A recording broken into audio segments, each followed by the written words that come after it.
جل اللہ ما فی قلبی غیر اللہ نور محمد صلی اللہ لا الہ الا اللہ۔ حضرت عمر فاروق رضی اللہ تعالیٰ عنہ کے بارے میں امام ابن جوزی نے لکھا ہے کہ رات کو نا گھر کے اندر بیٹھے بیٹھے اچانک رو پڑے حضرت عمر، 62 سال عمر ہے، خلافت کے آخری ایام چل رہے ہیں تو رو پڑے ایسے ہی گھر میں بلا وجہ ہی۔ آپ کی اہلیہ نے، زوجہ نے بیٹے کو اٹھایا، فرمایا پتہ کرو تمہارے باپ کو کیا مسئلہ ہے، کہیں کوئی تکلیف تو نہیں، درد تو نہیں، صاحبزادے آئے، ابا جی کیا بات ہے؟ فرمایا اماں کو بلاؤ۔ سب لوگ جمع ہو گئے تو جناب عمر فاروق رضی اللہ تعالیٰ عنہ فرمانے لگے کہ بیٹھو میرے ارد گرد۔ سب بیٹھ گئے تو فرمانے لگے آج جب میں مسجد سے نکلا تھا تو میرے نبی پاک کے سچے صحابہ، سچے رسول کے سچے صحابہ، حضور کے سچے غلام یہ کہہ رہے تھے کہ عمر بڑا ہی اچھا ہے، عدل والا ہے، انصاف والا ہے۔ تو ابا جی اس میں رونے والی کیا بات ہے؟ تو فرمانے لگے ڈر یہ لگتا ہے کہ باہر تو میں اچھا تھا، کہیں گھر میں تو نہیں کوتاہیاں کرتا رہا۔ میری بات پہ توجہ کرنا، کہیں گھر میں آپ باتیں سن لیں تو شاید جتنی میں کرتا ہوں دوسرا کار ہی کوئی نہ سکے، لیکن جب عمل کے راستے پہ ہم نکلتے ہیں تو وہ مسدود ہے، وہ بند ہے۔ عمل کس نے کرنا ہے؟ آپ کوئی آیت پڑھیں تو یہاں غلطی نکالنے والے 20 لوگ مل جائیں گے، 20 لوگ، لیکن اس آیت پہ عمل کرنے والے کتنے ملیں گے؟ تو حضرت عمر فاروق رو رہے تھے، کہنے لگے کہیں تمہارے حقوق تو نہیں پامال کرتا رہا۔ تو آپ کی اہلیہ نے جب سنا تو وہ کہنے لگی عمر مجھے تو بڑا پرانا شکوہ ہے، آپ کا جاہ و جلال اتنا تھا میں بات نہیں کر سکی۔ عمر تم نے سارا دن مسجد میں گزار دیا اور ساری رات نقاب اوڑھ کے مدینے کی گلیوں میں گزار دی، میں تو زندگی کی کوئی خوشی دیکھ ہی نہیں سکی۔ چاہ تو میرے اندر بھی تھے نا کہ میرا شوہر کچھ گھڑیاں بیٹھتا، کہیں مجھے لے کے جاتا، تو میں تو کچھ نہیں دیکھا، مجھے بڑا شکوہ ہے۔ تو حضرت عمر کہنے لگے چل اللہ کی رضا کے لیے معاف کر دے۔ بھئی معافی بیوی سے نہیں مانگی جا رہی، معافی اپنی غلطی کی مانگی جا رہی، یہ سمجھ لیں۔ بیوی کے لیے تو خامد کا بہت بڑا مقام ہے نا، لیکن یہاں غلطی کس بات کی ہے؟ اپنی کمزوری پر غلطی کا اعتراف کر کے معذرت کا سوال کیا جا رہا ہے۔ تو حضرت عمر کہنے لگے معاف کر دے، تو اہلیہ کہنے لگی میں نہیں معاف کرتی، میری شرط پوری کریں۔ فرمایا وہ کیا؟ فرمانے لگی قیامت میں جب اللہ آپ کے لیے جنت کا حکم دے گا تو آپ میری سفارش کریں گے اللہ کی بارگاہ میں؟ سفارش کریں گے کہ یا اللہ مجھے کپڑے دھو کے دیتی تھی، میری عزت کی حفاظت کرتی تھی، میرے بستر کو پاک رکھتی تھی، کہیں گے؟ تو حضرت عمر فرمانے لگے تیرے ساتھ وعدہ رہا، رب نے اگر عمر کو اپنے فضل، اپنے کرم اور اپنے محبوب کے صدقے جنت دی تو عمر تیرے بغیر جنت میں نہیں جائے گا۔ عمل کا رستہ، عمل کا رستہ دیکھیں نا، 2 دفعہ استاد بات کرتا ہے، 2 دفعہ، اور کوئی زیادہ، ایک تو ہے نا کہ ایم اے اور جناب ایم ایڈ اور ایم فل اور پھر پی ایچ ڈی قسم کا استاد، ایک وہ جو matric P T C teacher ہے نا، وہ 2 دفعہ اسٹوڈنٹ کو کام کہے تو تیسری دفعہ وہ ناراض ہو جاتا ہے، کہتا ہے میں 2 دفعہ کہا ہے۔ بچے کو آپ 2 دفعہ کہتے ہیں اور اگر تیسری دفعہ کہنا پڑے تو غصہ آتا ہے نہیں آتا؟ بھئی تو نے اتنی دفعہ کہا ہے، تو سمجھ نہیں رہا بات کو۔ اور اگر اللہ کریم قرآن مجید میں سینکڑوں دفعہ کہے نماز پڑھو، سینکڑوں دفعہ، اور یہ بہانے کر رہا ہے، یہ بھی پروگرام بنا رہا ہے، پھر کہتا ہے میں بے چین رہتا ہوں، میں بے قرار رہتا ہوں۔ عمل کا رستہ اس کو اختیار کریں، آپ سکون میں رہیں گے۔ بد عمل آدمی اور بے عمل آدمی یہ ہمیشہ پریشان رہتے ہیں، ہمیشہ۔ عمل کریں، توبہ کریں تو پھر بدل جائیں، پھر تبدیلی آئے، اور یہ کوئی مشکل کام نہیں، جو بدلنے والے تھے وہ بدل گئے، بڑا کچھ کرتے تھے پر پھر وہ لوگ بدل گئے۔ حضرت فضالہ رضی اللہ تعالیٰ عنہ کہتے ہیں کہ میں بڑا دلدادہ تھا عورتوں کا، اور میرا ماحول یہ تھا کہ میں قتل بھی کر لیتا تھا، معاذ اللہ چوری بھی کر لیتا تھا، اور رات میری طبیعت تھی معاذ اللہ نئی سے نئی عورت کے پاس جانا۔ کہتے ہیں ابو جہل نے اعلان کیا کہ جو نبی پاک علیہ السلام کا سر اقدس معاذ اللہ کاٹ کے لائے گا نقل کفر، کفر نہ باشد، 100 سرخ اونٹ انعام ملے گا۔ تو میں نے ارادہ کر لیا کہ میں بہت سارا انعام حاصل کروں گا۔ قرآن مجید میں نا اللہ فرماتا ہے کہ بہت سارے لوگ ایسے ہیں جنہیں اگر میں رزق میں کشادگی دے دوں، زیادہ پیسے دے دوں، فرمایا باغی ہو جائیں، وہ سرکش ہو جائیں۔ یہ بہت سارے لوگوں کو جو اللہ تبارک و تعالیٰ اعتدال میں رکھتا ہے تو یہ ان کے لیے بہتر ہے.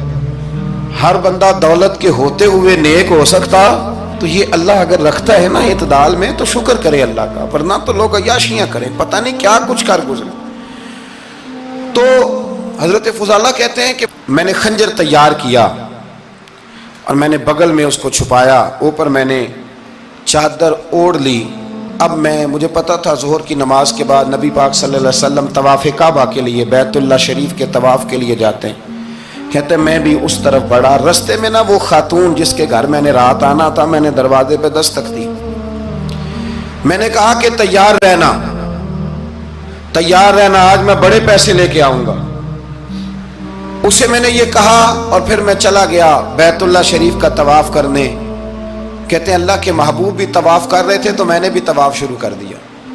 ارادہ یہ تھا کہ جہاں نبی پاک علیہ السلام میرے قریب سے گزریں گے تو موقع پا کر میں حضور کے جسم اقدس پر خنجر کھونپ دوں گا اور معاذ اللہ شہید کر دوں گا. کہتے ہیں حضور ایک دفعہ بھی میرے پاس سے گزرے تو میں ہمت نہ کر سکا، دوسری دفعہ بھی پاس سے گزرے تو میں ہمت نہ کر سکا، تیسری دفعہ بھی گزرے تو میں ہمت. نبی کریم صلی اللہ علیہ وسلم 2-3 دفعہ گزرے تو فرماتے ہیں کہ مجھے موقع نہ ملا، اس لیے کہ حضور فرماتے ہیں اللہ نے روب کے ساتھ میری مدد فرمائی، دشمن پر میرا روب طاری ہو جاتا ہے.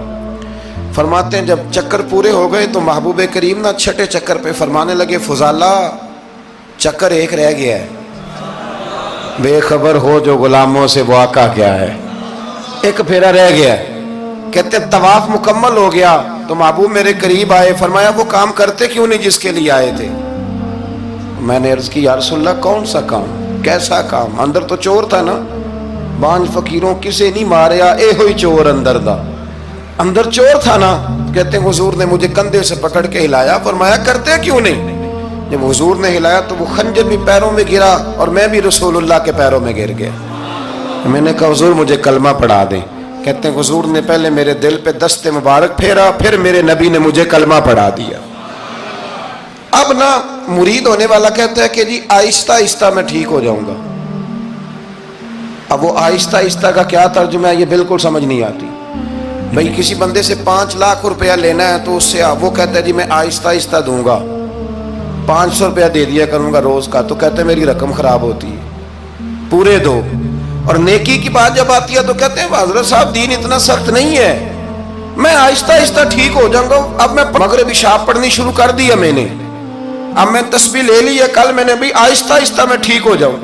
یعنی رقم لینی ہو تو وہ آہستہ آہستہ قبول نہیں ہے. لیکن اور مکان کی رجسٹری اگر کرانی ہو تو مالک مکان کہے گے آہستہ آہستہ کرا لو. کہتے ہیں پیسے پورے دیے، سویرے چل اور بیان دے. یہ کیا بات ہوئی؟ یہاں یہ جو ہمارا ماحول تھا نا کر لیں گے ہو جائے گا، یقین کریں لوگ قبروں میں چلے گئے ہیں پر مسجدوں میں نہیں آئے.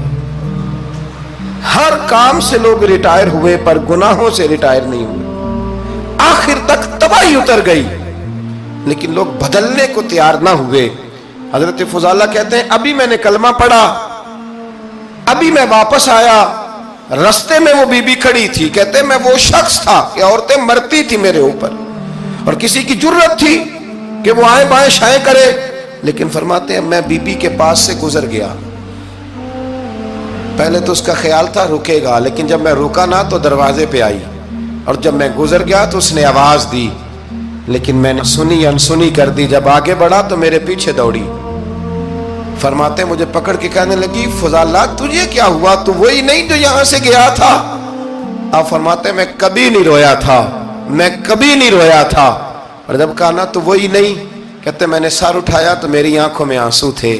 میں نے کہا میں جو گیا تھا وہ نہیں ہوں، اب تو میں محمد عربی کا غلام بن گیا، اب میں وہ نہیں ہوں. اب نہیں ہو سکتا کہ کوئی میری نظر میلی ہو جائے، یہ کیسے ممکن ہے؟ اب نا اسلام کی تعریف ہم نے یہ کی ہے کہ خبردار کوئی ہمارے قریب نہ آئے، ہم کسی کو بات نہیں کرنے دیتے کہ ہم مسلمان ہیں، ہم بات نہیں کرنے دیتے. پتہ کیا بات ہے؟ ایک میری یہ تقریر ہوتی ہے ممبر پہ، اور ایک میرا عمل ہوتا ہے جب میں سفر کرتا ہوں، جب میں گاڑی میں بیٹھتا ہوں، جب میں دوستوں سے ملتا ہوں. جب ان دونوں باتوں میں تضاد آتا ہے نا، تضاد، تو لوگ تقریر کو جذبات نہیں کہتے، ایک فن بن جاتی ہے تقریر. آپ کو پتہ ہے نا، واعظین نعت خواں کہتے ہیں میں نے محفل لوٹ لی، پھر لوگ شمار کرتے ہیں کتنے لوگوں نے سبحان اللہ کہی، پھر لوگ شمار کرتے ہیں کہ آج 5 بندے روئے بھی تھے جب میں تقریر کر رہا تھا. تو پھر یہ فن ہے، یہ جذبات کا اظہار. سمجھ لیں بات کو کہ عمل جب آپ نہیں نہ کرتے عمل، تو آپ خود بڑے بے چین رہتے ہیں کہ یار یہ میں کیا کر رہا ہوں، یہ کون سا گورکھ دھندا ہے کہ میرا عمل صفر ہوتا جا رہا ہے. ہمارے ایک استاد تھے تو وہ فرمایا کرتے تھے کہ اگر پڑھے لکھے آدمی کو تم بے عمل دیکھو تو اس سے دور ہٹ جایا کرو، ورنہ تمہیں بھی بے عمل کر دے گا. میں نے ان سے عرض کی، میں نے کہا حضور یہ کیا ہے؟ تو فرمانے لگے اپنے حضرت صاحب سے پوچھنا، وضاحت کریں گے. میں نے حضرت صاحب سے کہا جی عجیب بات کر دی ہے، علم والے بندے کے پاس بیٹھ کے تو علم آتا ہے. تو وہ فرما رہے تھے کہ علم والے بندے کے پاس اگر وہ بے عمل ہو تو بالکل نہ بیٹھنا. تو حضرت صاحب فرمانے لگے انہوں نے صحیح کہا ہے. اب بات بہت بڑی ہے، پتہ نہیں آپ کی سمجھ میں آتی ہے نہیں آتی، بہرحال کر دیتا ہوں. پڑھا لکھا بندہ اگر بے عمل ہو تو اس کے پاس، تو میں نے کہا حضور کیوں؟ فرمانے لگے اس لیے کہ وہ اپنی بے عملی پر بھی دلائل دے گا.